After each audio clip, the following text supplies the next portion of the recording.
sehingga kehidupan kami semakin hari semakin bertambah di dalam Tuhan. Setiap berkobar-kobar beribadah melayani Tuhan, apapun keadaan yang sedang kami hadapi hari-hari ini, biarlah kehidupan kami semakin melekat kepada Yesus sebagai Imam besar, pokok anggur yang tidak akan pernah melepaskan kehidupan kami, tetapi memelihara melindungi kami, menyingkirkan kami sampai masuk Yerusalem baru.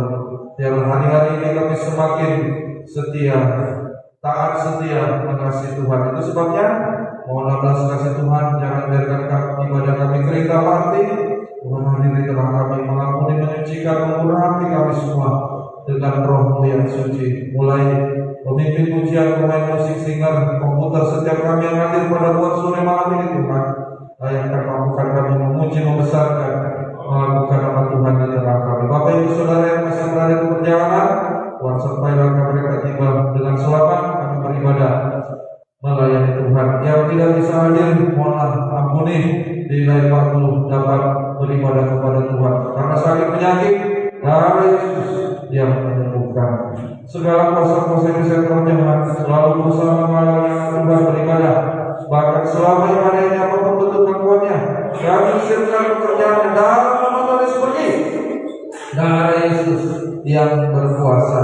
Mohon kemurahan Tuhan, semua peralatan yang kami gunakan berjaga lindungi, istri penerangan nasi kendaraan parkir, dan biarlah kami datang beribadah kepada Tuhan dengan sungguh-sungguh hormat, takut akan Tuhan. Di dalam nama Tuhan Yesus Kristus kami sudah berdoa. Haleluya. Amin.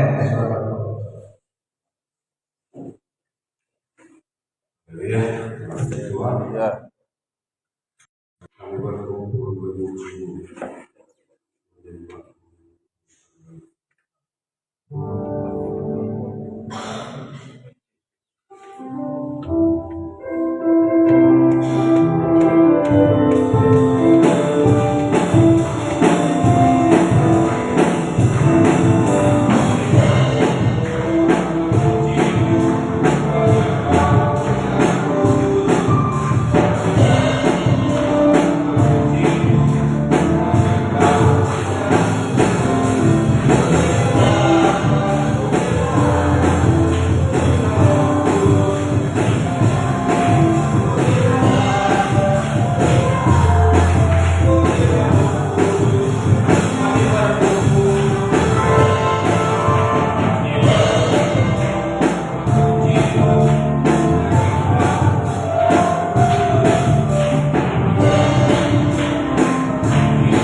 Haleluya.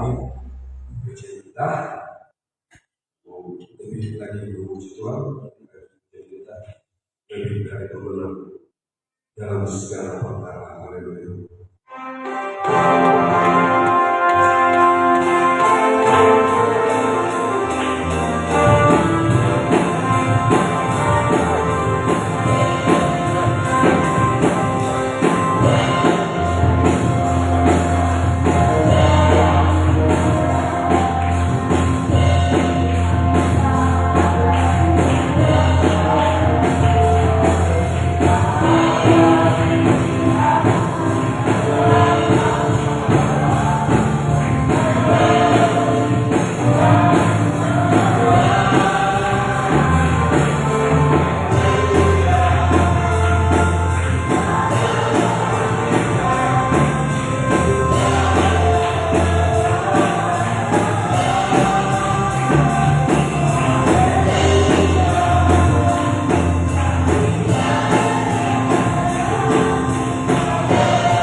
Haleluya. Kalau kita dekat kepada Tuhan, ya, berada di dalam Tuhan, Tuhan tolong kita, Tuhan berkati kita dalam ibadah kita. Pada saat malam ini sama-sama kita berdiri sebentar kita berdoa Tuhan, berdoa berserta pikiran perasaan, tolong kita semakin berada di dalam Tuhan. Lewat firman yang disampaikan oleh hamba-Nya, pakai hamba-Nya, Tuhan mengurapi hamba-Nya, Tuhan pakai hamba-Nya semua dengan tentang Tuhan. Sudah mencoba tentang pujian, bimbinglah dalam firman Tuhan.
Tanpa Yesus menopangku, tanpa Yesus menopangku, bukan jaya. Haleluya, haleluya. Tanpa Yesus membimbing kami, tanpa Yesus di sisi kami, maka manusia darah daging tidak akan mampu menghadapi keadaan hari-hari ini. Kami tidak akan mampu untuk bisa taat setia beribadah melayani Tuhan. Itu sebabnya mohonlah kemurahan Tuhan dalam setiap ibadah kami, Engkau hadir menolong kehidupan kami, terutama lewat pekerjaan firman pada buat setiap kali datang beribadah kepada Tuhan. Bukakan rahasia firman-Mu, itulah yang membuat kami kuat menerangi langkah kehidupan kami di tengah-tengah gelombang dunia yang semakin menakutkan ini. Tetapi di dalam Tuhan kami akan tetap kuat teguh hati sampai garis akhir, sampai Tuhan datang kali yang kedua. Mohon kemurahan-Mu, nyatakanlah firman-Mu di tengah kami. Ampunilah, sucikan, urapi kami semua dengan Roh-Mu yang suci. Mulai daripada pribadi hamba dapat menyampaikan firman-Mu dengan jelas, benar dan murni, sesuai kehendak Tuhan dengan kasih sayang Tuhan dalam kehidupan kami. Urapilah kami dengan urapan yang sama, dapat mendengar firman Tuhan dengan sungguh-sungguh, dengan suatu kebutuhan sehingga kami bisa mengerti, percaya, yakin akan firman sampai dapat mempraktekannya dalam setiap kehidupan kami. Sehingga sungguh nyata Tuhan, pada buat sore malam ini firman dan perjamuan suci, jaman tangan Tuhan atas kehidupan kami. Mujizat terjadi, pembaruan hidup, penyucian, perubahan hidup manusia daging menjadi manusia yang rohani, siap menyambut kedatangan Tuhan kali yang kedua, menjadi sama seperti Engkau, bahagia selama-lamanya. Terima kasih Tuhan. Segala kuasa Indonesia Roh Jahat bekerja, menghalang-halangi hati dan pikiran kami ini, lewat ngantuk, bosan, bermain-main, tidak konsentrasi, apapun bentuknya, kami usirkan semua. Dalam nama Tuhan Yesus pergi. Darah Yesus yang berkuasa. Gereja-gereja lain bersama dengan kami beribadah tempat lain, berkatilah mereka semua. Beristimewa satukan kami dalam satu firman pengajaran yang benar, membawa kami kepada kesatuan tubuh Kristus yang sempurna. Di dalam nama Tuhan Yesus Kristus kami sudah berdoa. Haleluya. Amin. Silakan Bapak Ibu Saudara. Selamat malam. Salam sejahtera di dalam kasih sayangnya Tuhan kita Yesus Kristus. Damai sejahtera bahagia daripada Tuhan selalu dilimpahkan selalu di tengah-tengah kita sekalian. Kita langsung mendengarkan firman Tuhan di dalam pelajaran kita Markus pasal yang ke-14 ayat yang ke-60 sampai ayat yang ke-65. Ini adalah bagian yang kedua daripada Markus 14 ayat 53 sampai ayat yang ke-65. Sekarang kita belajar mengenai saksi kebenaran. Saksi yang benar itulah pribadi Yesus sendiri. Ya, Yesus memberi contoh sebagai saksi yang benar sekalipun menghadapi siksaan dan kematian, penderitaan sampai kematian di kayu salib. Maka kita gereja Tuhan harus hati-hati di akhir zaman ini. Ya, di zaman akhir yang hati manusia bengkak-bengkok, ya tidak bisa menjadi saksi yang benar seringkali kalau dalam benturan, dalam tekanan, ya, dalam desakan kita sering tidak bisa menjadi saksi yang benar. Inilah zaman yang bengkak-bengkok ini, mempertahankan gampang sekali ya, menjadi saksi palsu. Ya, saksi palsu itu salah malah dibela, ya, dan yang benar malah dipersalahkan. Itulah saksi yang palsu. Tetapi Yesus tetap menjadi saksi kebenaran sekalipun harus menghadapi siksaan kematian. Yesus tetap mempertahankan kebenaran. Ini yang harus kita contoh. Yesus bersaksi pada ayat yang ke-61, apakah engkau Mesias, anak dari yang terpuji? Jawab Yesus, akulah dia. Ini saksi kebenaran. Yesus bersaksi sebagai anak Allah. Ini sama dengan kepala atas rumahnya, kepala atas tubuhnya. Di dalam Ibrani 3 ayat yang ke-6, Ibrani 3 ayat yang ke-6, Yesus adalah ya, anak Allah, menjadi kepala atas rumahnya. Ibrani 3 ayat yang ke-6, tetapi Kristus setia sebagai anak yang mengepalai rumahnya, dan rumahnya ialah kita. Jika kita sampai kepada akhirnya teguh berpegang pada kepercayaan dan pengharapan yang kita megahkan. Jadi Mesias ini sama dengan anak Allah, Kristus yang diurapi. Mesias sama dengan Kristus, sama dengan yang diurapi. Dalam Perjanjian Lama 3 jabatan yang diurapi, yaitu imam besar dan imam-imam. Nah, dalam Perjanjian Lama 3 jabatan yang diurapi, yaitu imam besar dan imam-imam satu, lalu yang kedua raja.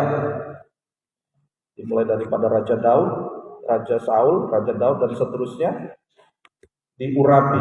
Ya, setiap kali mau diangkat jadi raja diurapi. Demikian juga nabi diurapi. Ini 3 jabatan yang diurapi. Jadi di sini Kembali kepada teladan Yesus. Yesus bersaksi sebagai Mesias Kristus yang diurapi. Artinya, Yesus bersaksi sebagai imam besar dan raja segala raja. Ini Yesus bersaksi sebagai Mesias. Ini artinya yang diurapi, artinya apa? Yesus bersaksi sebagai imam besar dan raja segala raja. Malam ini kita mempelajari mengenai Yesus bersaksi sebagai imam besar dan raja segala raja. Yesus bersaksi sebagai imam besar, tetapi ada imam besar yang lain di dalam Markus 14 ini. Ada saksi, ya, ada imam besar yang lain di dalam Markus pasal yang ke-14. Markus 14 ayat yang ke-61 tadi. Itulah imam besar Kayafas. Ya, imam besar, nanti dilihat di dalam Matius, itu kitab Matius sama ya, di dalam kitab Matius pasal yang ke-26 ayat yang ke-57, coba buka. 26:57. Ya, menghadap Kayafas, imam besar. Nah, tetapi yang terjadi ada imam besar yang lain, itulah imam besar Kayafas. Kayafas ini adalah imam besar menurut peraturan Harun, menurut Taurat ini. Ya, imam besar Kayafas ini diangkat menurut peraturan Harun, menurut peraturan Taurat, ya, hukum Taurat. Jadi kalau imam besar secara Taurat tidak bisa menyempurnakan, malah menghukum mati di dalam Markus pasal 14 itu. Ayat yang ke-62, ayat yang 63. Ya, maka imam besar itu mengoyakkan pakaiannya dan berkata, untuk apa kita perlu saksi lagi? Ayat yang ke-64. Ya, kamu sudah mendengar hujatnya terhadap Allah. Bagaimana pendapat kamu? Lalu dengan suara bulat mereka memutuskan bahwa dia harus dihukum mati. Ini imam besar secara Taurat, imam besar Kayafas, tidak bisa menyempurnakan dan malah menghukum mati. Ya, sebab itu perlu ditetapkan imam besar yang lain. Yesus tampil sebagai saksi imam besar menurut peraturan Melkisedek. Yesus ini adalah imam besar bukan menurut peraturan Harun, bukan menurut hukum Taurat, tetapi menurut peraturan Melkisedek. Ya, menurut peraturan Melkisedek. Ibrani 7 ayat yang ke-11. Ibrani 7 ayat yang ke-11. Karena itu andai kata oleh imamat Lewi telah tercapai kesempurnaan, jadi oleh hukum Taurat tidak bisa menyempurnakan imam secara hukum Taurat. Ya, sebab karena imamat itu umat Israel telah menerima Taurat, apakah sebabnya masih perlu seorang lain ditetapkan menjadi imam besar menurut peraturan Melkisedek, dan yang tentang dia tidak dikatakan menurut peraturan Harun. Jadi imam besar secara Taurat tidak bisa menyempurnakan, malah menghukum mati. Tetapi itu sebabnya perlu ditetapkan imam besar yang lain. Ya, itulah Yesus sebagai imam besar menurut peraturan Melkisedek. Menurut peraturan Melkisedek. Kembali dalam Markus 14, ya, imam besar menurut peraturan Harun tidak bisa menyempurnakan, sehingga tidak layak. Ya. Lalu, tetapi apakah engkau jawab, akulah dia. Terus ayat 62, lalu ayat 63, maka imam besar, ini imam besar Kayafas itu mengoyakkan pakaiannya. Inilah imam besar Kayafas mengoyakkan pakaiannya. Artinya ini sama dengan mencopot jabatannya sebagai imam besar menurut peraturan Taurat dan menyerahkan jabatan itu kepada Yesus. Yesus tampil sebagai imam besar menurut peraturan Melkisedek. Ya, itu sebabnya tampillah Yesus sebagai imam besar menurut peraturan Melkisedek. Jadi ini kesimpulannya adalah peralihan. Di sini telah terjadi peralihan dari peraturan Taurat kepada peraturan Melkisedek. Imam besar menurut hukum Taurat, ya, menurut peraturan Harun tidak bisa menyempurnakan. Maka harus terjadi peralihan kepada imam besar menurut peraturan Melkisedek. Ya, mengapa Yesus sebagai imam besar menurut peraturan Melkisedek? Ini pertanyaan selanjutnya. Mengapa Yesus tampil sebagai imam besar menurut peraturan Melkisedek dan bukan menurut peraturan Taurat? Kembali dalam Ibrani 7 ayat 13 sampai 15. Ini yang mau kita pelajari. Yesus tampil sebagai imam besar dan raja di atas segala raja. Sebab ia yang dimaksudkan di sini termasuk suku lain. Dari suku ini tidak ada seorang pun yang pernah melayani di mezbah. Jadi hanya suku Lewi yang bisa melayani dalam peraturan hukum Taurat. Sebab telah diketahui semua orang bahwa Tuhan kita berasal dari suku Yehuda. Yesus itu bukan dari suku Lewi, dia dari suku Yehuda. Dan mengenai suku itu Musa tidak pernah mengatakan suatu apapun tentang imam-imam. Dan hal itu jauh lebih nyata lagi jikalau ditetapkan seorang imam lain menurut cara Melkisedek. Ya. Jadi jawaban yang pertama, mengapa Yesus sebagai imam besar menurut peraturan Melkisedek dan bukan menurut peraturan Harun Taurat? Jawaban yang pertama, karena Yesus tidak termasuk suku Lewi. Yesus itu bukan suku Lewi, tetapi dia suku Yehuda. Itu sebabnya harus ditetapkan seorang imam lain menurut cara Melkisedek. Itulah Yesus sebagai imam besar. Kalau menurut peraturan Taurat, yang bisa menjadi imam besar adalah suku Lewi. Suku Yehuda tidak boleh jadi imam-imam. Ya, jadi dari antara 12 suku Israel yang bisa melayani Tuhan itu suku Lewi. Suku lain tidak mendapat kesempatan melayani di kemah suci. Maka harus ditetapkan seorang imam lain menurut cara Melkisedek. Itulah Yesus sebagai imam besar menurut peraturan Melkisedek. Sekali lagi, Yesus ini tidak termasuk suku Lewi, tetapi suku Yehuda. Ya, kita baca. Mari. Ibrani 7 ayat 16. Ibrani 7 ayat 16. Yang menjadi imam bukan berdasarkan peraturan-peraturan manusia, tetapi berdasarkan hidup yang tidak dapat binasa. Nah, ini. Ya, ini mengapa? Ini sekarang yang kedua. Ya, lalu ditambah lagi Ibrani 7 ayat 24. Ibrani 7 ayat 24 sampai 25. Tetapi karena ia tetap selama-lamanya, imamatnya tidak dapat beralih kepada orang lain. Inilah keimamatan Yesus sebagai imam besar menurut peraturan Melkisedek.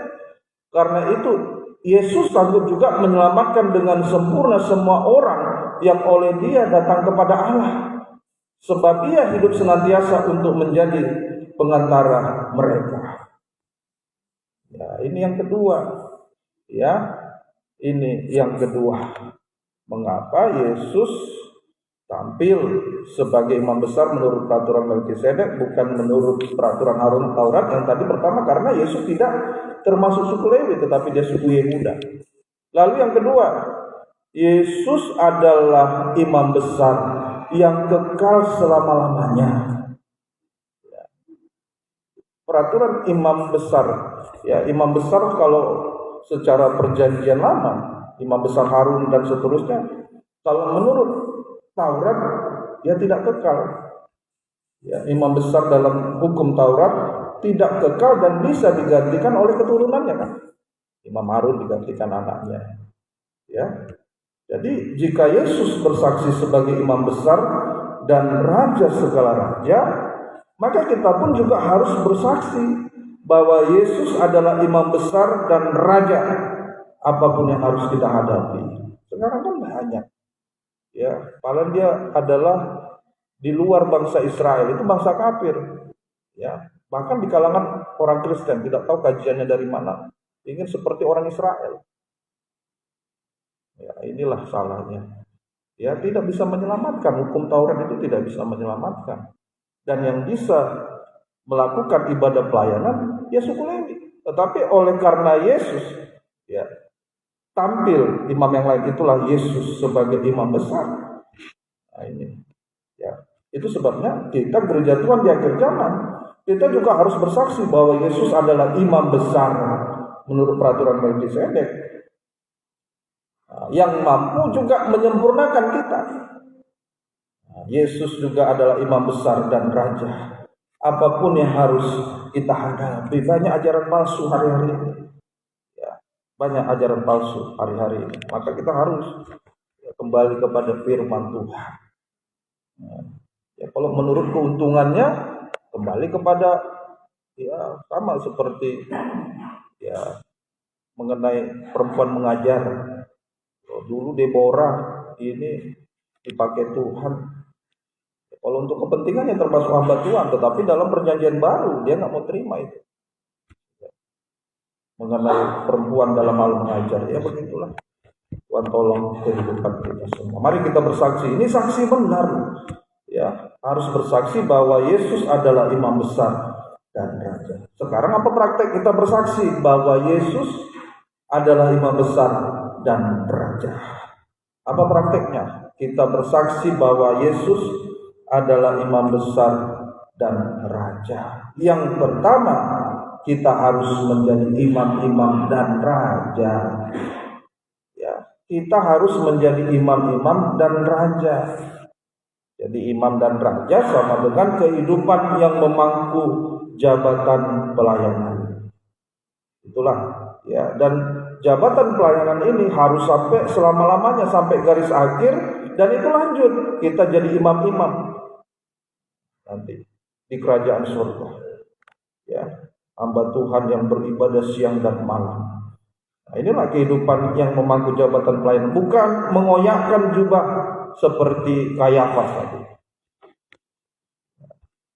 Jadi kehidupan yang beribadah dan melayani Tuhan itu adalah kehidupan imam dan raja. Garis bawahi, yaitu kehidupan yang beribadah, bukan beribadah atau melayani, tetapi dan berarti itu adalah dua fungsi yang tidak boleh dipisahkan satu dengan yang lainnya. Nah, itu imam dan raja, kehidupan yang beribadah dan melayani Tuhan tidak dapat dipisahkan. Ya, seringkali kita salah, kita hanya melayani, tetapi tidak beribadah. Ya, atau datang beribadah tetapi tidak mau melayani, harus sampai menjadi imam dan raja. Ya, Keluaran 19 ayat 5 sampai 6. Seharusnya yang layak menjadi imam dan raja sebenarnya hanya bangsa Israel dan keturunannya. Keluaran 19, 5 dan 6. Jadi sekarang jika kamu sungguh-sungguh mendengar firman-Ku dan berpegang pada perjanjian-Ku, maka kamu akan menjadi harta kesayangan-Ku sendiri dari antara segala bangsa, sebab Akulah yang empunya seluruh bumi. Kamu akan menjadi bagiku kerajaan imam dan bangsa yang kudus. Inilah semuanya firman yang harus kau katakan kepada orang Israel. Jadi yang layak sebenarnya menjadi imam raja hanya bangsa Israel dan keturunannya. Kalau kita bisa beribadah melayani Tuhan, kalau kita bisa diangkat menjadi imam dan raja, itu hanya karena jalur kemurahan. Ya, kemurahan itu adalah sesuatu yang kita tidak layak menerimanya, tapi diberikan, dianugerahkan oleh karena kasih Tuhan. Kemurahan itu lebih besar dari apapun kita yang tidak layak. 1 Petrus 2 ayat 9 sampai 10. Nah ini kehidupan kita bangsa kafir. Tetapi kamulah bangsa, 1 Petrus 2 ayat 9 10. Yang terpilih imamat rajani, bangsa yang kudus, umat kepunyaan Allah sendiri, supaya kamu memberitakan perbuatan-perbuatan yang besar dari Dia. Apa dikatakan? Yang telah memanggil kamu keluar dari kegelapan. Kita tidak layak bangsa kafir kepada terangnya yang ajaib. Dikatakan lagi, kamu yang dahulu bukan umat Allah. Umat Allah itu bangsa Israel, tetapi yang sekarang telah menjadi umatnya, Israel asli, itulah kita. Yang dahulu tidak dikasihani, tetapi yang sekarang telah beroleh belas kasihan. Jadi kalau kita menjadi imam, pelayan Tuhan, imam dan raja, itu hanya karena oleh kemurahan jalur belas kasih Tuhan. Dan ini seharga darah Yesus. Inilah harga pelayanan kita, seharga darah Yesus.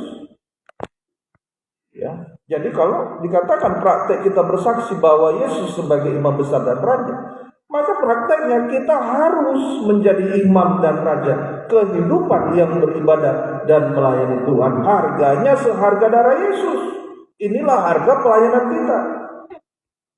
Nah, itu sebabnya ayo jangan tinggalkan pelayanan, meninggalkan jabatan pelayan. Apapun yang kita hadapi Bapak Ibu Saudara. Yesus sendiri bersaksi. Nah, ya, menurut peraturan Harun, ya nggak layak. Itu sebabnya imam besar Kayapas mengoyakkan pakaiannya. Layaknya Yesus menurut peraturan Melkisedek.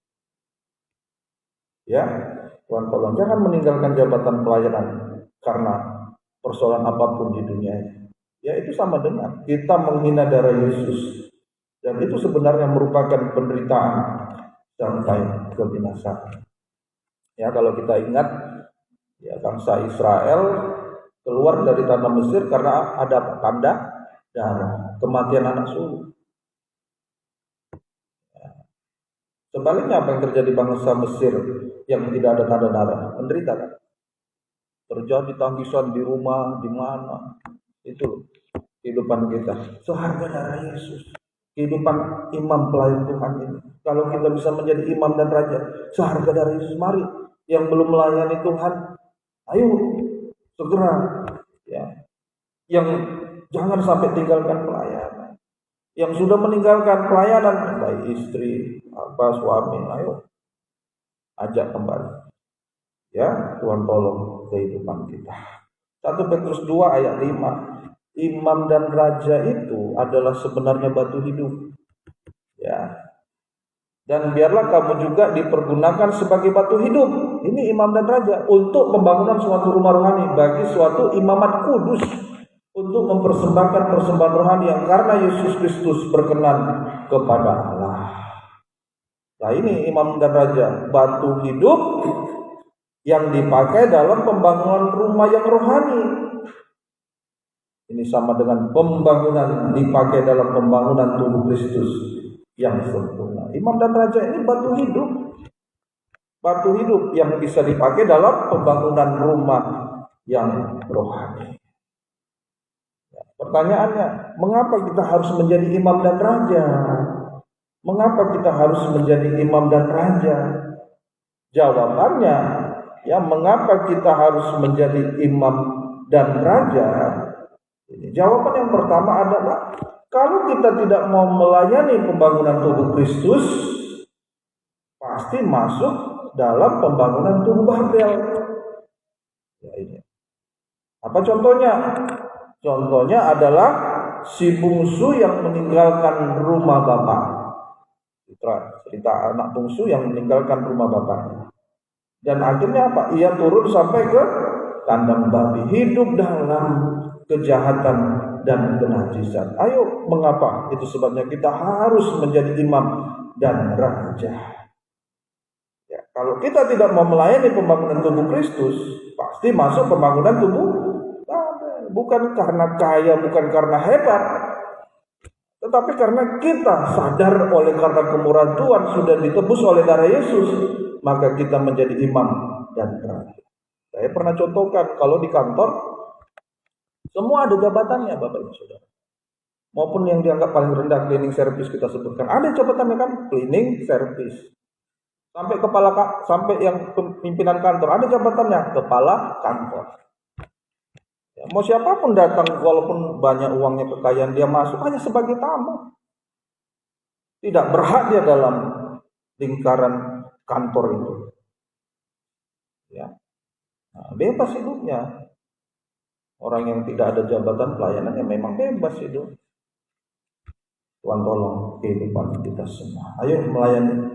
Ya, kalau tidak mau, ya masuk tadi dalam pembangunan tubuh Babel seperti si bungsu ini meninggalkan rumah bapaknya.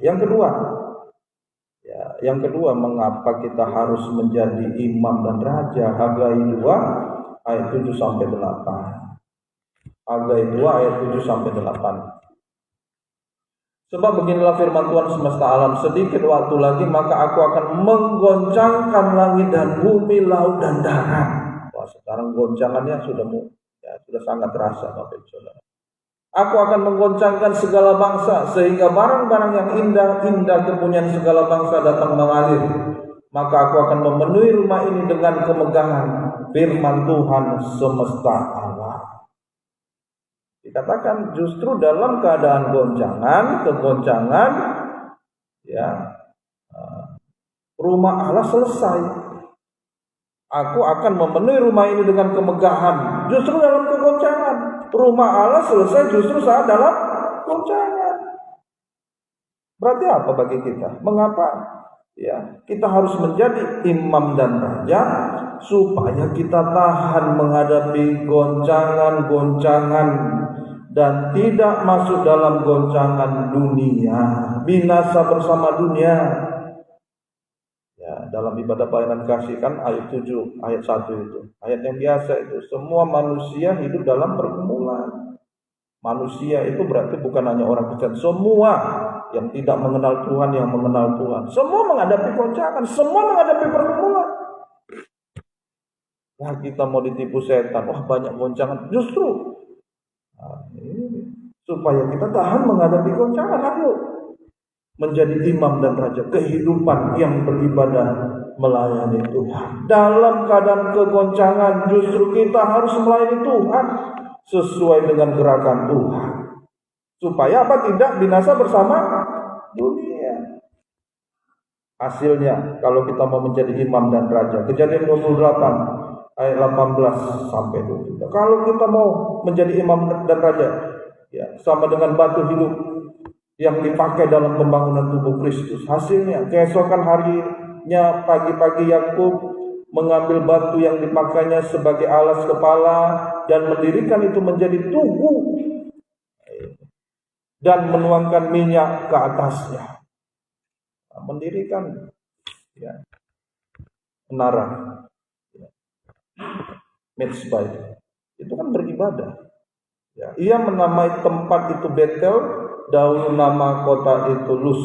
Lalu bernasabah Yakub, jika Allah akan menyertai dan melindungi aku di jalan yang kutempuh ini, memberikan kepadaku roti untuk dimakan dan pakaian untuk dipakai, sehingga aku selamat kembali ke rumah ayahku, maka Tuhan akan menjadi Allah.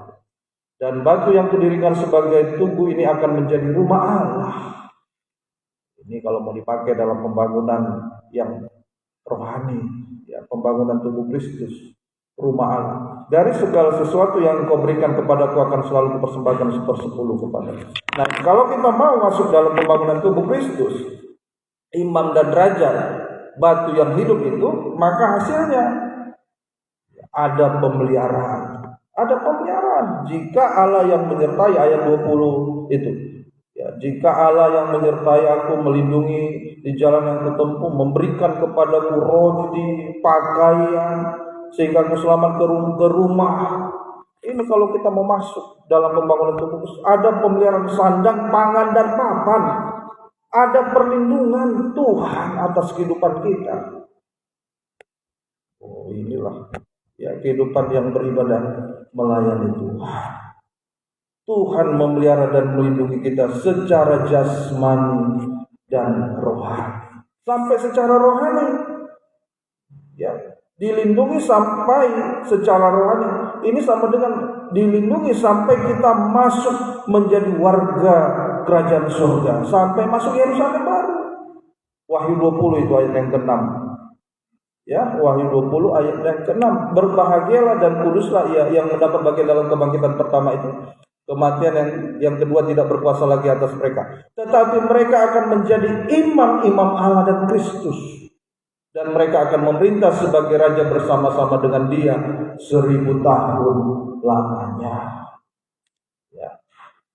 Nah ini masuk kerajaan 1000 tahun damai sampai masuk kerajaan surga itu. Itulah di dalam Wahyu 22. Itu berbicara Yerusalem baru. Wahyu 22 ayat 3 dan 5. Nah itu. Bahagia nanti kita memerintah di kerajaan 1000 tahun damai. Ayo menjadi imam pelayan Tuhan. Maka tidak akan ada lagi laknat. Tahta Allah dan tahta anak domba akan diam di dalamnya.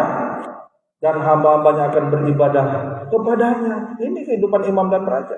Dan malam tidak akan ada lagi di sana. Mereka tidak memerlukan cahaya lampu, cahaya matahari. Sebab Tuhan Allah menerangi mereka. Dan mereka akan memerintah sebagai raja sampai selama-lamanya. Ya, puji Tuhan. Nah, inilah hasilnya. Ya. Kembali lagi tadi di dalam kejadian tadi. Di dalam kejadian 28 ayat 18. Kejadian 28 ayat 22. Nah, ini kehidupan yang beribadah melayani Tuhan. Dan bukti bahwa kita ada dalam pembangunan rumah Allah, yaitu ada apa? Dari segala sesuatu yang Engkau berikan kepadaku akan selalu kupersembahkan 1/10 kepada. Nah ini bukti bahwa kita ada dalam pembangunan rumah Allah, yaitu ada persepuluhan. Jadi sering diulang ya, persepuluhan itu adalah apa? Bukti bahwa kita sudah diberkati oleh Tuhan. Nah ini bukti bahwa yang kita dapatkan berkat kita itu berasal daripada Tuhan. Segala sesuatu yang Engkau berikan kepadaku akan selalu kupersembahkan 1/10 kepadamu. Bukti ini persepuluhan, bukti bahwa berkat yang kita terima itu berasalnya daripada Tuhan. Maka kita mengembalikan 1/10. Jadi bukan berbicara bukan untuk mencari berkat. Ya, karena kita sadar bahwa berkat yang kita terima itu berasal dari Tuhan, sehingga kita mengembalikan milik Tuhan itu loh. Tuhan tolong. Lalu yang kedua, persepuluhan adalah pengakuan bahwa kita tidak goncang bersama Tuhan. Pengakuan bahwa kita tidak goncang bersama Tuhan. Nah, ini yang kedua. Lalu yang ketiga, pengakuan bahwa kita warga kerajaan surga yang tidak terikat akan uang.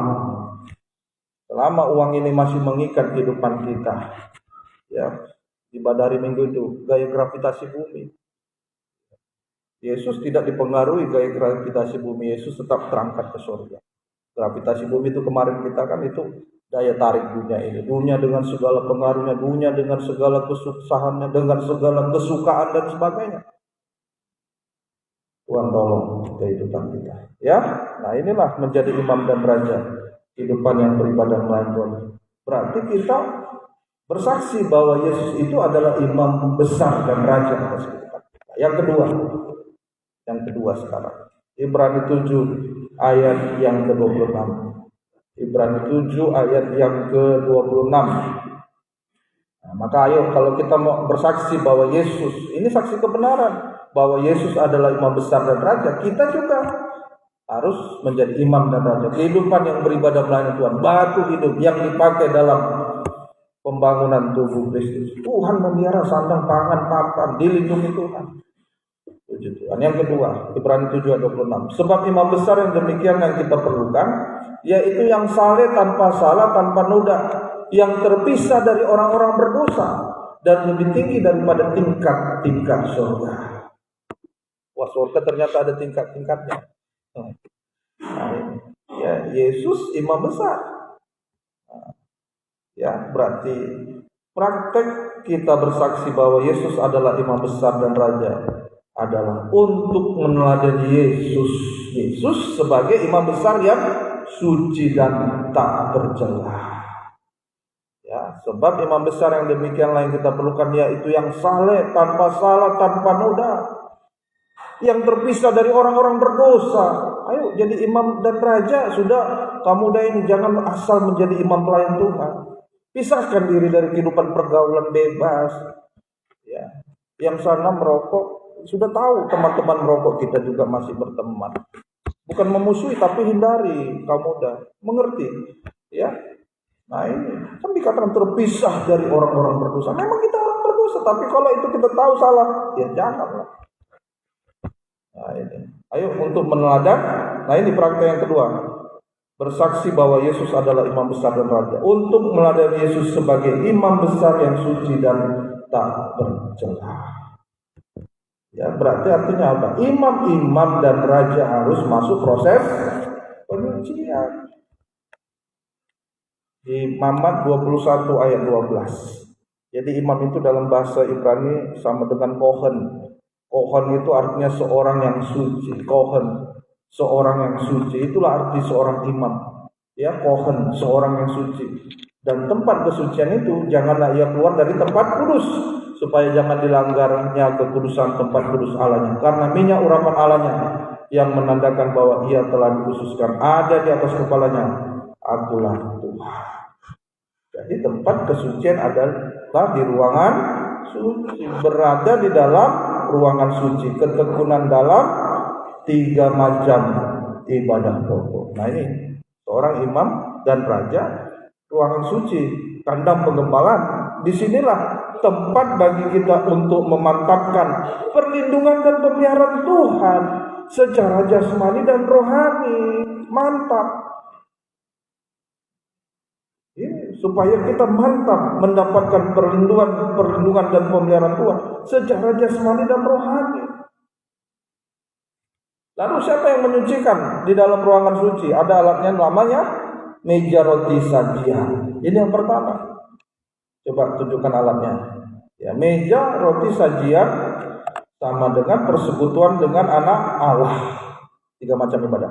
Ya, ketekunan dalam ibadah pendalam Alkitab dan perjamuan suci. Meja roti sajian sama dengan tadi apa? Persekutuan dengan anak Allah. Ketekunan dalam ibadah pendalam Alkitab dan perjamuan suci seperti hari ini. Berarti sama dengan kita disucikan oleh anak Allah lewat apa? Firman, pengajaran, dan perjamuan suci. Ya, mulai hati kita disucikan dari keinginan jahat dan najis. Nah, itu sebabnya seorang imam dan raja, kan orang yang suci, jangan keluar dari ruangan suci. Nah, kalau imam dan raja sudah melayani Tuhan, tidak tekun dalam 3 macam ibadah pokok, nah itulah. Ya, sehingga seringkali menjadi kadang terpengaruh dengan ajaran lain, gosip dan lain sebagainya. Nah ini, ya, disucikan oleh anak Allah lewat firman, pengajaran, dan perjamuan suci. Imamat 21 ayat 10 itu. Jadi, ya, kandang pengembalaan itu menyucikan kita bukan hanya rohani terutama, tetapi jasmani juga. Imam yang terbesar di antara saudara-saudaranya yang sudah diurapi dengan menuangkan minyak urapan di atas kepalanya dan yang ditabiskan dengan mengenakan kepadanya segala pakaian kudus. Janganlah membiarkan rambutnya terurai dan janganlah ia mencabik pakaiannya. Ini, ya. Janganlah membiarkan rambutnya terurai, janganlah ia mencabik pakaiannya. Maka kalau hati kita disucikan imam dan raja, maka perbuatan dan perkataan kita juga suci. Bahkan penampilan kita juga suci. Ini kan menyangkut rambut, pakaian. Nah, masih hari Minggu kan pakaian imam-imam. Ya, itulah wan kolom kehidupan kita semua. Ya. Nah, itu maka kenapa harus begini? Kenapa pakaiannya harus sama? Musik juga harus pakai ini, pakai dasi. Ya, ya itulah. Kalau kita mau disucikan memang rasanya daging kita ini kok sampai yang hal jasmani pun dalam pakaian, rambut juga ini ada di Alkitab. Ayo ya, ini meja roti sajian. Lalu pelita emas. Mana tadi alatnya? Persekutuan dengan Allah, Roh Kudus, ketekunan dalam ibadah raya. Disucikan oleh Roh Kudus ini supaya apa? Oleh karena pekerjaan Roh Kudus ini menyucikan kita supaya apa? Kita taat dengar-dengaran. Ya, taat dengar-dengaran. 1 Petrus 2, 1 Petrus 1 ayat 2. 1 Petrus 1 ayat 2.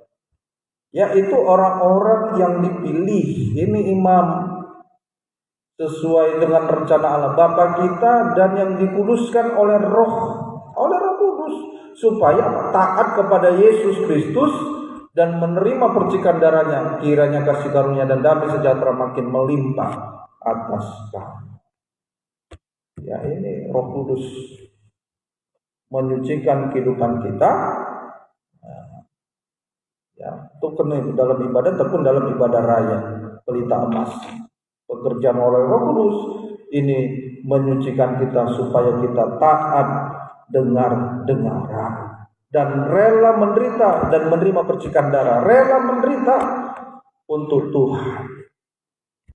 Ya, puji Tuhan. Lalu yang terakhir, mezbah dupa emas. Ini mezbah dupa emas, ketekunan dalam ibadah raya, persekutuan dengan Allah Bapa. Mezbah dupa emas ini berbicara doa penyembahan, disucikan oleh Allah Bapa. Artinya apa? Semakin kita banyak menyembah Tuhan, kesucian semakin meningkat. Itu saja. Kalau kita banyak menyembah Tuhan, kesucian meningkat. Kalau kita tidak ada doa penyembahan kepada Tuhan, nah ini kesuciannya dipertanyakan. Makin kita banyak menyembah Tuhan, kesucian meningkat. Berarti kesimpulannya apa? Dalam kandang penggembalaan, ini Allah Tritunggal ini, ya. Pelita emas, ya. Ini sama dengan Allah Roh Kudus, meja roti sajian, anak Allah, Yesus, firman pengajaran dan pemecahan roti. Allah Bapa, ketekunan dalam Tuhan. Ya, dalam kandang penggembalaan Allah Tritunggal menyucikan tubuh, jiwa, dan roh kita. Hasilnya 1 Tesalonika 5 ayat 23. 1 Tesalonika 5 ayat 23. Semoga Allah damai sejahtera ini. Semoga Allah damai sejahtera menguduskan kamu seluruhnya, dan semoga roh, jiwa, tubuh, jiwa, roh. Ya, manusia terdiri dari tubuh, jiwa, roh. Ya.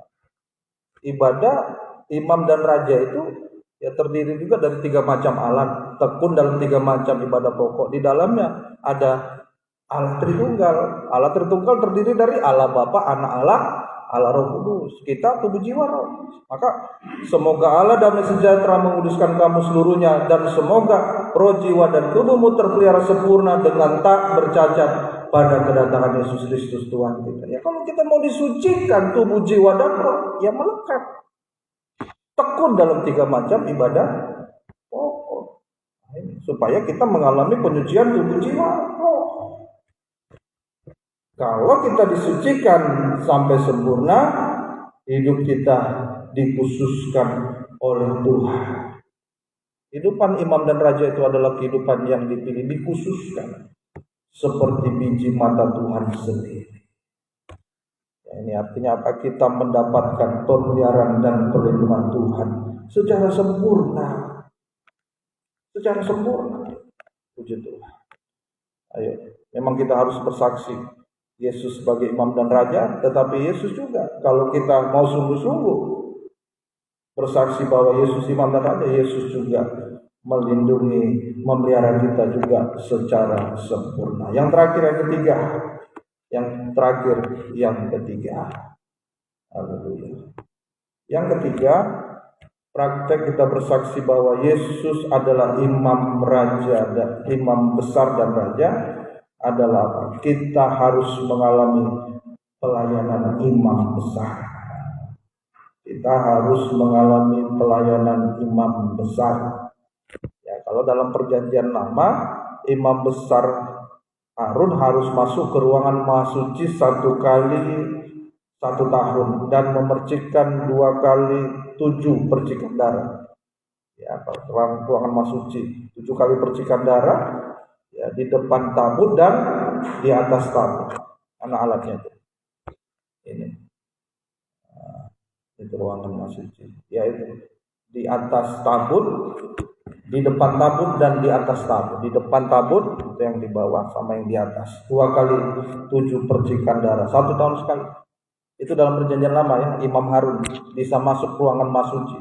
Kalau dalam perjanjian baru, Ibrani 2 ayat 16. Ibrani 2 ayat 16.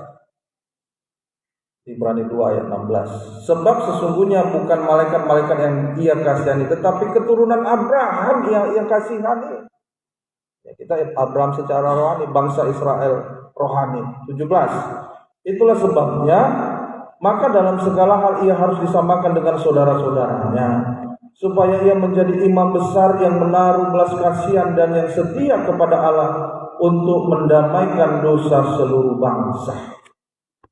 Ini imam besar dalam perjanjian baru, sama dengan pelayanan pendamaian imam besar dalam perjanjian baru, yaitu apa? Yang pertama, nah, ini dikatakan supaya ia menjadi imam besar yang menaruh belas kasihan dan yang setia kepada Allah, mendamaikan dosa seluruh bangsa.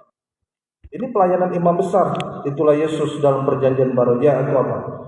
Yang dimulai dari menyadari dosa.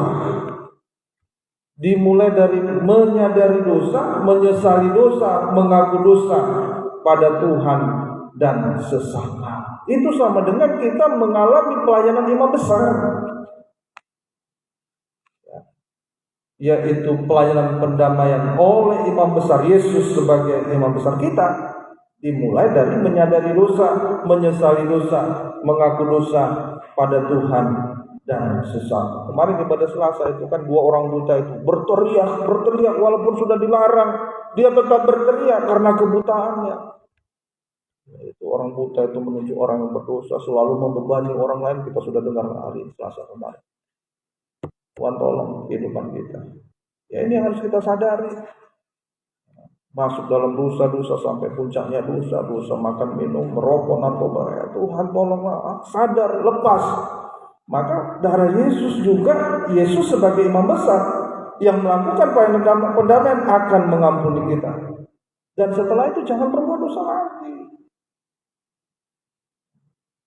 Ya, lepas dari dosa dan hidup benar. Kalau hidup benar, Tuhan akan membela kita.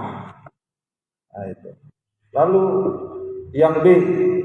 Nah ini dalam perjanjian baru, pelayanan pendamaian Yesus sebagai imam besar dalam perjanjian baru. Yang D, 1 Petrus 4 ayat 14. 1 Petrus 4 ayat 14. Berbahagialah kamu jika kamu dinista karena nama Kristus, sebab roh kemuliaan, Shekinah glory, yaitu roh Allah ada padamu. Nah ini ya, pelayanan pendamaian oleh Yesus sebagai imam besar dalam perjanjian baru. Kita harus menyadari kita sebagai imam juga masih banyak kekurangan dosa, tentu semua. Harus selalu lewat pekerjaan firman sadar, menyesali, mengaku dosa. Lalu yang B, ini pekerjaan imam besar melakukan pelayanan pendamaian, yaitu sengsara daging tanpa dosa. Sengsara daging tanpa dosa. Ini pelayanan pendamaian imam besar dalam perjanjian baru, yaitu sengsara daging tanpa dosa. Maka saat sengsara daging tanpa dosa, disitulah kita disinarkan, mengalami sinar kemuliaan Shekinah gloria. Untuk mengalami pengalaman sinar kemuliaan Shekinah glory, ya kita harus masuk dalam sengsara daging tanpa dosa. Ini kalau kita tekun dalam ibadah penggembalaan, tekun dalam 3 macam ibadah pokok, ya harusnya kan enak daging ini beristirahat. Ini sengsara daging. Tapi kita mau beribadah, banyak masalah keluarga dan lain sebagainya, banyak kesibukan, harusnya bisa istirahat beribadah. Ya, kalau kita tidak salah dipersalahkan, itu juga sengsara daging. Banyak sekali dinistakan karena nama Yesus, difitnah, paling saya rasa kita tidak salah, tapi difitnah, tapi kita tidak membalas, itu sengsara daging. Ya. Bagi kita sekarang, Shekinah glory itu, roh kemuliaan Tuhan adalah keubahan hidup. Keubahan hidup, kalau kita bisa tergembala benar dan baik, tekun. Bukan kadang tekun, kadang tidak, kadang tekun, kadang tidak. Ya, kalau kita tekun, nah itu. Ya sama seperti seorang pekerja lah kita sebutkan tadi jabatan di kantor. Ya kalau dia tekun dan setia walaupun cleaning service, ada orang yang kesal sama dia, nggak bisa, tetap ada yang belanya. Apa yang bela dia? Ya ketekunan dia itu, kesetiaan dia itu. Coba walaupun kepala kantor, tapi kerjaannya yang tidak benar, terlambat. Mau dia kepala kantor kelihatan hebat, mau dia pengkhotbah hebat, pengungsi hebat, suaranya bagus. Ayo tekun. Ya, itulah. Ya, nah ini. Dan kalau kita mau tekun dalam 3 macam ibadah pokok ya penggembalaan ini, itu sama dengan kita mau diubahkan. Jadi bagi kita sekarang Shekinah glory itu adalah perubahan hidup.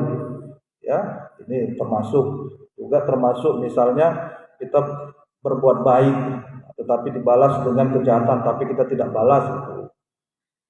Jadi perubahan hidup. Ya, jadi Shekinah glory itu adalah perubahan hidup. Perubahan hidup yang pertama adalah seperti Yesus melakukan pelayanan pendamaian. Bagaimana bisa kita mendamaikan orang yang berseteru kalau kita tidak damai? Artinya apa? Perubahan hidup yang pertama adalah hati damai. Hati damai. Kalau kita hati damai, jadi damai itu tidak ditentukan oleh suasana di lingkungan kita, di kantor kita, di rumah tangga kita damai. Tidak. Tetapi kalau kita, Yesus sebagai imam besar melakukan pelayanan pendamaian. Yesus, begitu banyak yang tampil saksi dusta, naik saksi, ya bahkan sampai diludahi. Semua orang, dia ini, dia anak Allah, ngaku semua, dipersalahkan dia. Suasana begitu. Ya, kalau Yesus tidak taat dengar-dengaran kepada Bapa di surga, apa-apaan ini saya tidak salah dipersalahkan. Ya sudah, kita tidak ada yang selamat. Ya demikian kita mengaku Yesus sebagai imam besar.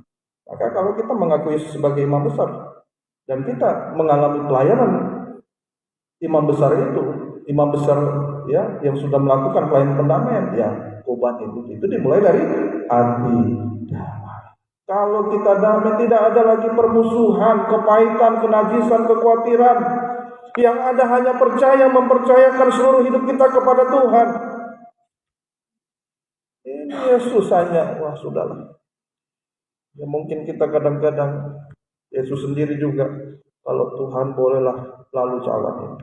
Mungkin kita dalam kehidupan di rumah tangga, pelayanan, sudah berbuat baik, sudah berbuat firman sudah dikerjakan, rasanya nggak sanggup. Mari miliki hati damai. Ya, miliki hati damai sehingga kita bisa melakukan pelayanan pendamaian. Kalau tidak, rusuh terus dalam nikah rumah tangga, sedikit saja sudah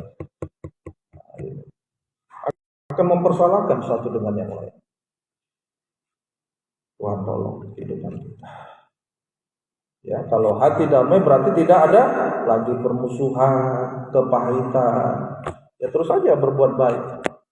Ya walaupun kadang-kadang yang sudah kita buat baik pun bisa membalas dengan yang tidak baik terus. Hati damai.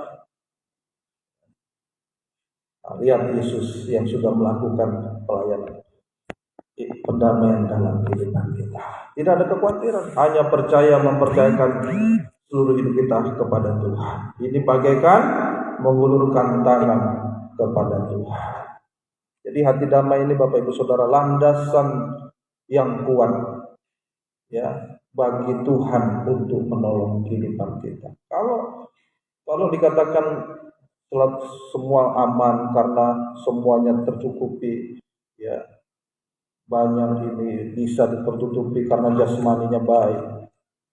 Ya, Tuhan tidak adil Bapak Ibu Saudara. Tuhan tidak adil.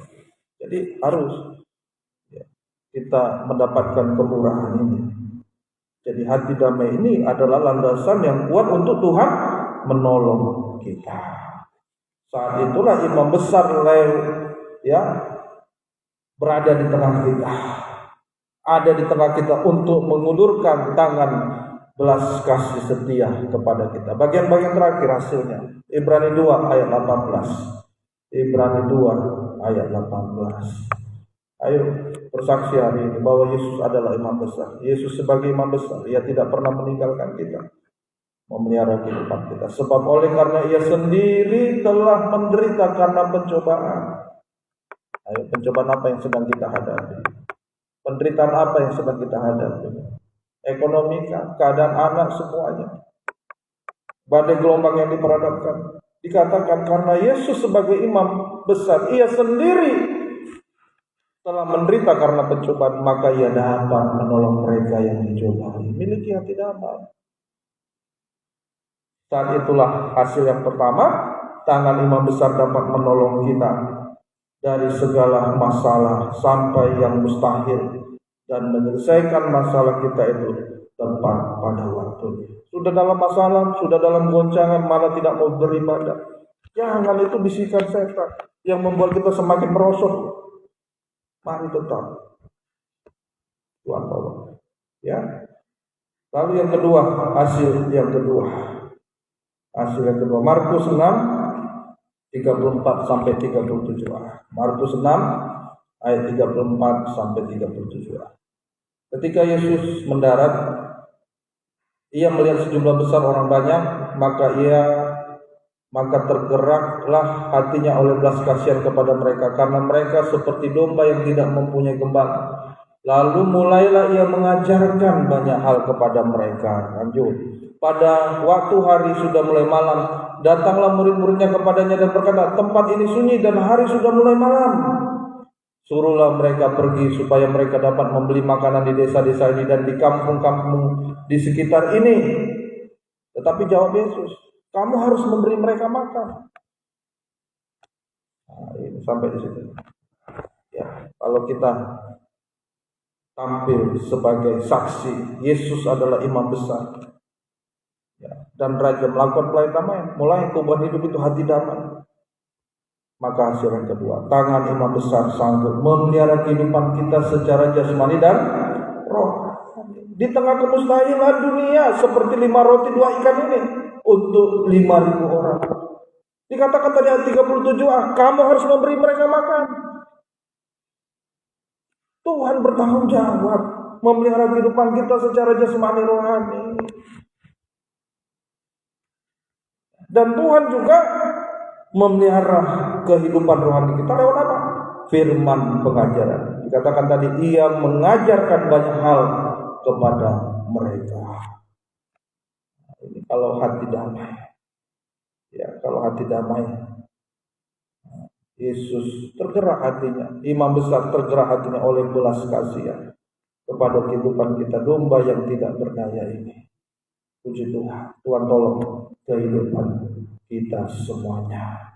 Ya, dan yang terakhir hasilnya di dalam Keluaran 32 ayat 30. Keluaran 32 ayat 30. 32 ayat 33. Jadi saat kemah suci tabernakel belum dibangun, Musa juga pernah tampil untuk mengadakan pelayanan pendamaian. Yesus sekarang bagi kita imam besar melakukan pelayanan pendamaian bagi kita. Kalau hati kita damai, mengulurkan kedua tangan kita kepada Tuhan, berserah, percaya, mempercayakan hidup kita kepada Tuhan. Tetapi Tuhan berfirman kepada Musa, ya, ayat 30, ayat 30. Keesokan harinya berkatalah Musa kepadanya itu, kamu ini telah berbuat dosa besar, tetapi sekarang aku akan naik menghadap Tuhan. Mungkin aku akan dapat mengadakan pendamaian karena dosamu itu. 33. Tetapi Tuhan berfirman kepada mereka, Musa, siapa yang berdosa kepadaku, nama orang itulah yang akan kuhapuskan dari dalam kitabku. Ya, ayat yang Keluaran 32 ayat 32. Ya. Kiranya dalam kitab yang telah kau tulis, ya. Tetapi sekarang kiranya engkau mengampuni dosa mereka itu, 32. Dan jika tidak, hapuskanlah kiranya namaku dari dalam kitab yang kau tulis. Nah, ini 32 ini yang dikatakan Musa. Ini yang dikatakan Musa ayat 32. Tetapi sekarang kiranya engkau mengampuni dosa mereka itu, dan jika tidak, hapuskanlah kiranya namaku dari dalam kitab yang kau tulis. Nah, ini dulu saat tabernakel belum dibangun, Musa juga pernah mengadakan pelayanan pendamaian. Yesus juga sampai hari ini sebagai imam besar dan raja. Kalau kita mau bersaksi bahwa Yesus adalah imam dan raja, ya menjadi imam dan raja kehidupan kita ini. Hidup dalam kesucian, dalam kandang penggembalaan, ya, mengalami pelayanan, selalu sadar. Setiap kali firman disampaikan, sadar, mengaku, jangan mengulangi lagi. Dalam penderitaan, mari kehidupan kita sengsara daging tanpa dosa. Ini berarti kita sedang mengalami kubah hidup, dimulai daripada hati damai. Maka Yesus sebagai imam besar melakukan pelayanan perdamaian bagi kita. Kalau hidup kita mau hati kita damai, maka Yesus hasil ketika tangan imam besar menghapus dosa kita dan menulis nama kita dalam kitab kehidupan. Yesus di atas kayu salib, ampunilah mereka, sebab mereka tidak tahu apa yang mereka perbuat. Dia tanggung segala dosa kita. Ayo, jika masih terus mengulang dosa, jangan berbuat dosa lagi. Jangan semakin hari mengikut Tuhan kok malah menambah dosa. Justru kita harus menyelesaikan dosa. Dan hati kita, kalau tidak ada dosa, hati kita damai sejahtera. Dosa yang membuat kita tidak damai, masalah tidak selesai. Sampai Musa naik diri dia kepada Tuhan. Kiranya Engkau mengampuni dosa mereka. Jika tidak, hapuskanlah kiranya namaku dari dalam kitab yang telah Kau tulis. Yesus harus sampai mati di kayu salib. Dia rasanya juga tidak tahan. Ambillah cawan ini daripada. Tetapi sudah ditanggung Yesus di atas kayu salib. Kita juga mari. Percayalah, Tuhan pasti memelihara kehidupan kita jasmani dan rohani. Dan jika Yesus datang kali yang kedua, kita akan terus mengalami kubah hidup sampai nama kita tertulis dalam kitab kehidupan. Tuhan Yesus memberkati kita. Haleluya. Saya undang pemain musik singer tampil ke depan. Di hadapan kita ada perjamuan suci, korban pendamaian yang mengampuni segala dosa-dosa kita. Jangan hanya sekedar melayani, tetapi harus beribadah dan melayani Tuhan. Kalau kita mengaku Yesus sebagai imam besar dan raja, kita juga harus menjadi imam dan raja. Ya, menjadi batu hidup dipakai dalam pembangunan tubuh Kristus, rumah rohani. Kalau kita mau mengalami goncangan di tengah kegoncangan sekarang, justru jangan dalam kegoncangan lah, malah tidak setia. Ayo, justru dalam kegoncangan, supaya kita tidak tergoncang. Ayo, tetap ya menjadi imam dan raja. Jangan lepaskan, karena apapun masalah yang kita hadapi, Tuhan tolong kehidupan kita semuanya. Haleluya. Kita angkat pujian. Jika aku berada dalam apa saya kirim tadi, tangan Tuhan yang menyelamatkan. Puji apa tadi itu? Haleluya.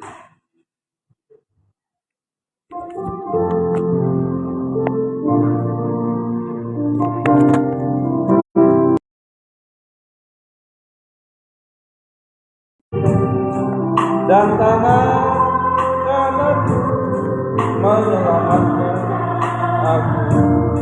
Yesus menyelesaikan. Saya ulang bersama bagi seperti ini. Ayo. Jika aku berada dalam Engkau mempertahankan hidupku ini, dan tangan kananmu menyelamatkan aku. Yesus menyelesaikan bagiku. Bersyukur, ku bersyukur buat kasih yang tak pernah berubah. Ku bersyukur buat kebaikan-Mu sekarang dan selamanya. Dari awal, sungguh haleluya. Jika aku berada dalam, mungkin sesat kita banyak menghadapi pergumulan masalah. Ingat Yesus sebagai imam besar mempertahankan kehidupan kita. Dia tidak mengoyakkan coba, Dia pertahankan kita. Haleluya. Baik, bersyukur,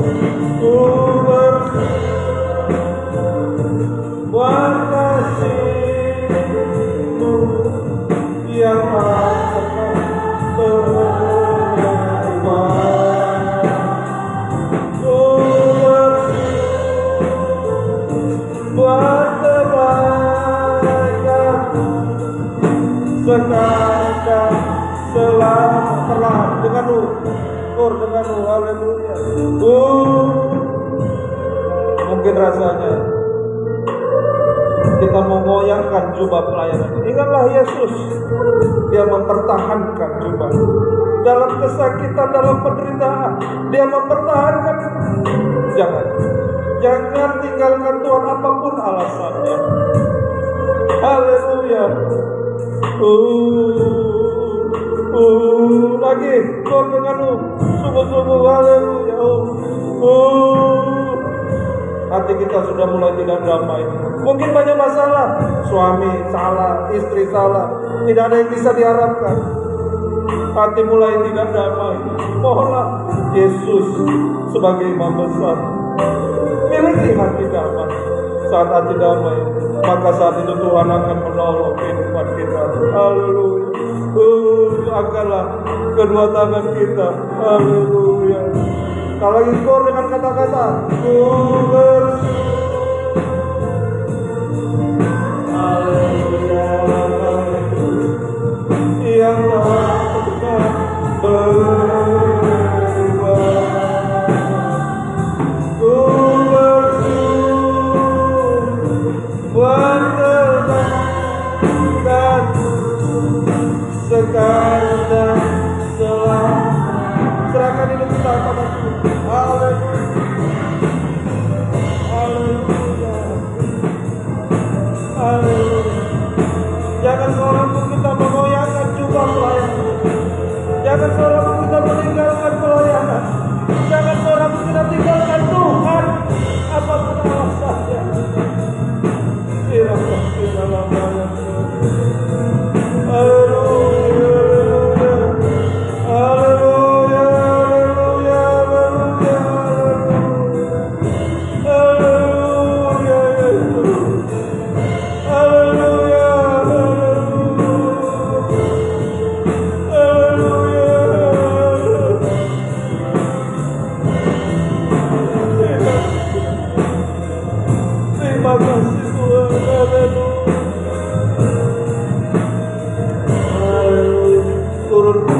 Kedua tangan kita. Haleluya.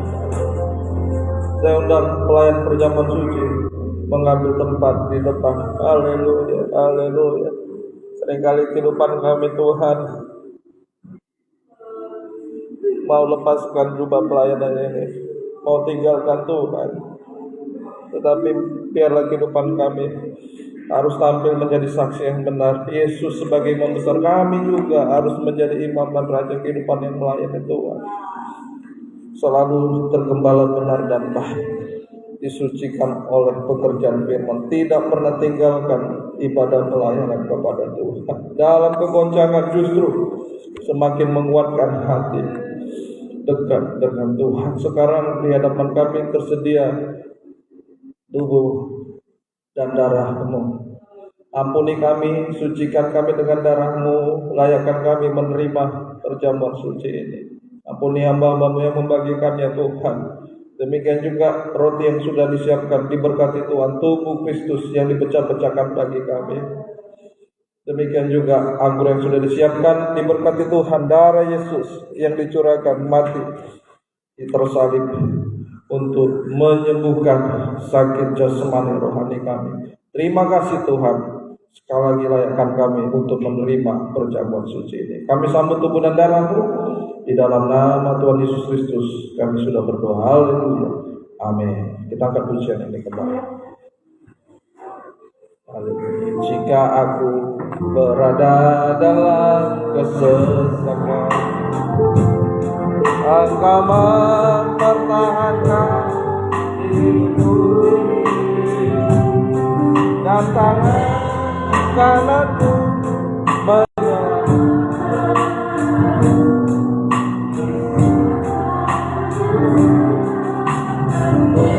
Ku bersyukur,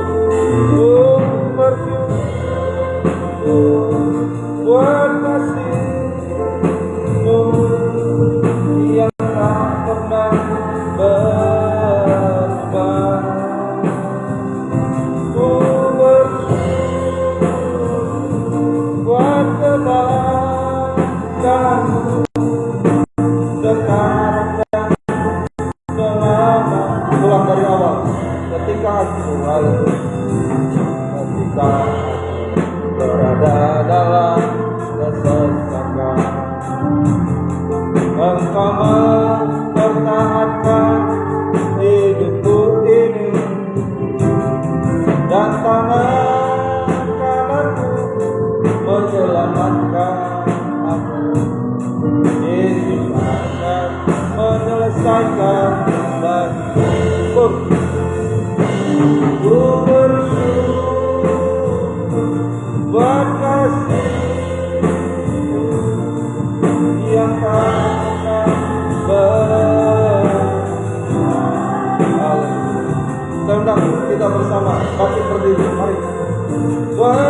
perlahan. Haleluya, dengan perut.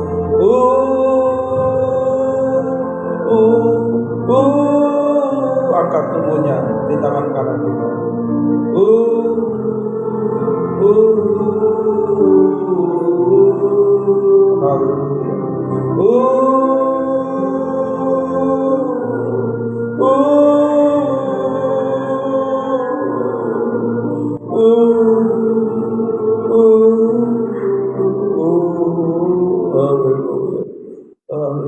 Yesus berjuang dalam penderitaan sampai mati di kayu salib.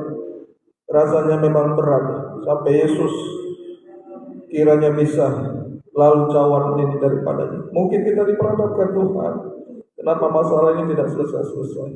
Kenapa masalah ini tidak selesai-selesai?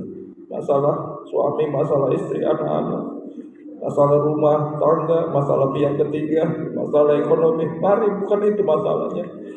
Tetapi haleluya, kalau kita haleluya damai sejahtera, hati damai dalam setiap keadaan, saat itulah Tuhan akan menolong kehidupan kita. Dengarkan firman, sebab apa yang telah kutuliskan kepadamu telah aku terima dari Tuhan, yaitu bahwa Tuhan Yesus pada malam waktu yang diserahkan mengambil roti, dan sesudah itu ia mengucap syukur atasnya, ia memecah-mecahkannya dan berkata, inilah tubuhku yang diserahkan bagi kamu, perbuatlah ini menjadi peringatan akan aku. Kita makan bersama dengan iman dalam nama Tuhan Yesus Kristus. Haleluya.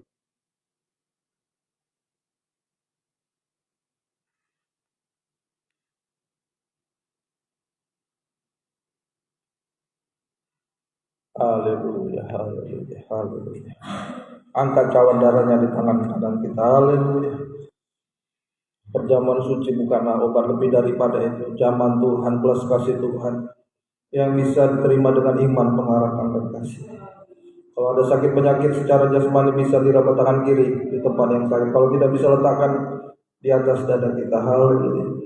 Kalau ada masalah-masalah yang tidak terus selesaikan, rasanya hampir putus asa, kecewa, mau tinggalkan Tuhan, Yesus tidak merobek jubahnya. Dia mempertahankan. Kita juga ayo pertahankan untuk menjadi hidup dalam kebenaran, kesucian, damai sejahtera. Pertahankan hati damai, jangan susah dengan keadaan dunia ini. Saat itulah Tuhan menolong kehidupan kita. Masalah apapun, ayo letakkan tangan kiri di atas dada kita. Haleluya. Dari hati terdalam berseru kepada Tuhan, Tuhan ini yang belum selesai, Tuhan ini yang belum selesai, Tuhan saya masih suka berontak, Tuhan saya seringkali gagal. Haleluya. Dengarkan firman. Demikian juga yang mengambil cawan sesudah makan, lalu berkata, cawan ini adalah perjanjian baru yang dimeteraikan oleh darahku. Perbuatlah ini setiap kali kamu minumnya menjadi peringatan akan aku. Kita minum bersama dengan iman dalam nama Tuhan Yesus. Haleluya. Serahkan semuanya. Sebutkan nama yang perlu disebut. Angkatlah kedua tangan kita. Jangan kecewa, putus asa. Kuat teguh hati terus. Jangan tinggalkan Tuhan. Haleluya. Justru jangan menambah dosa. Mohon kepada Tuhan menyelesaikan dosa. Haleluya. Serahkan hidup pada Tuhan, sebab setiap kali kamu makan roti ini dan minum cawan ini, kamu memberitakan kematian Tuhan sampai Ia datang. Haleluya, haleluya, haleluya, haleluya.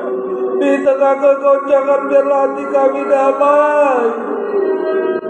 Oh, kemurahan-Mu Tuhan. Haleluya. Tuhan tidak pernah menipu kami. Tuhan tidak pernah meninggalkan kami. Haleluya. Engkau sampai hari ini terus berjuang, sampai nama kami dilukiskan dalam kitab kehidupan itu. Haleluya. Terima kasih Tuhan, tolong kehidupan kami, turunkan kedua tangan kita. Terima kasih Tuhan, tetapkan firman dan perjamuan suci ini dalam kehidupan kami.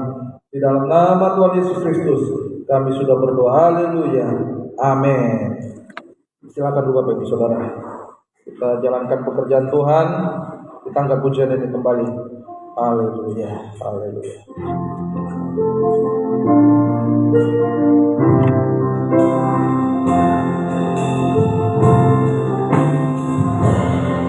Berada dalam kesesatan, engkau mempertahankan hidupku ini. Amin. Dan tangan kananmu menyelamatkan aku, menyelesaikan bagiku. Ku bersyukur buat kasih yang tak pernah berubah. Ku bersyukur